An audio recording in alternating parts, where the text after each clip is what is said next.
इसके बारे में जनता में थोड़ा सा भ्रम की स्थिति है कि कैसे हमारा कहीं वोट न कट जाए, क्या क्या जरूरी दस्तावेज होंगे। तो इस पर क्या एसआईआर को लेकर के निर्वाचन आयोग ने अपनी तैयारियां करी हैं, क्या क्या चीज़ें उसमें जरूरी दस्तावेज रहेंगे? नमस्कार, मैं प्रतीक्षा त्रिपाठी 139 AC डोला गोकरणनाथ विधानसभा की मैं ईआरओ हूँ और मेरे साथ AERO तहसीलदार साहब हैं। इसका जो सरकार ने 4 नवंबर से 4 दिसंबर तक एक विशेष गहन पुनरीक्षण अभियान मतलब SIR का अभियान चल रहा है। उसमें गणना प्रपत्र जो आप देख रहे हैं मेरे हाथ में, ये फॉर्म भरे जाने हैं। इसमें की 2 प्रतियां दी जाती हैं, एक प्रति BLO भर के अपने पास रखता है, एक प्रति जनता के पास दी जाती है। इसमें बहुत जो कॉलम 1, 2, 3 डिवाइड किए गए, जैसे आप देख सकते हैं, पहला कॉलम, दूसरा कॉलम, तीसरा कॉलम।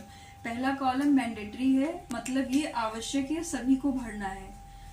दूसरा कॉलम और तीसरा कॉलम अगर आपके पास इसके संबंधित डेटा है तो आप भर सकते हैं, अगर डेटा नहीं है तो इसको भरने की कोई ज़रूरत नहीं है।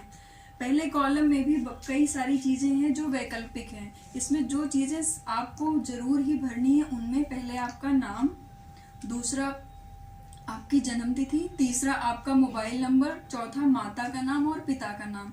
अगर किसी के पास इतनी चीज़ें हैं और फोटो है तो आप ये फॉर्म भर सकते हैं। इसके अलावा आपको किसी भी चीज़ की ज़रूरत नहीं है।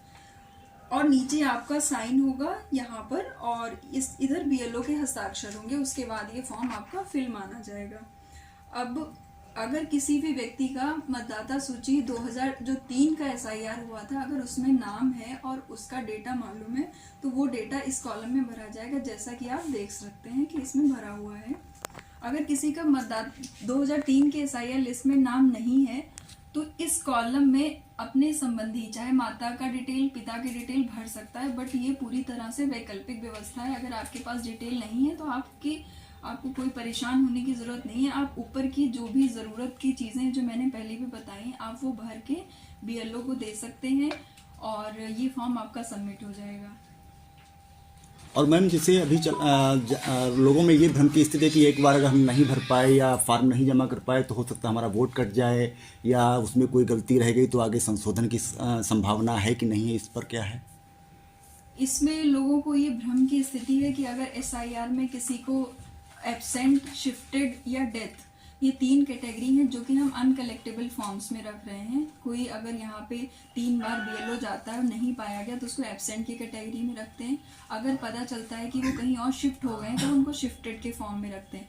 अगर मान लेते हैं कि कभी ऐसा हो जाता है कि आपका फॉर्म इसमें से आप उपस्थित थे लेकिन वो शिफ्टेड हो गया है, तो इसमें आपको परेशान होने की ज़रूरत नहीं है। 4 दिसंबर के बाद में जब इलेक्शन कमीशन के द्वारा ये इसका जो ब्यौरा दिया जाएगा, 9 दिसंबर के बाद एक ड्राफ्ट पब्लिकेशन होगा, तो उसमें आप आपत्ति करने के, दावा करने के लिए पूरा आपको 1 महीने का समय दिया जाएगा। आप उसमें आपत्ति कर सकते हैं। अगर आपका किसी भी प्रकार का संशोधन कराना है तो दावा, आपत्ति समस्त स्वीकार होंगे, आप उनको करिएगा और वो फिर से कोई भी संशोधन है वो हो जाएगा। फिर फाइनल पब्लिकेशन होगा, उसमें आपका नाम सही हो जाएगा। तो मैम, दावा आपत्ति के लिए अलग से फॉर्मेट कोई होगा या तहसील आना होगा या अलग से काउंटर बनाएंगे आप लोग, कैसे क्या होगा उसके लिए?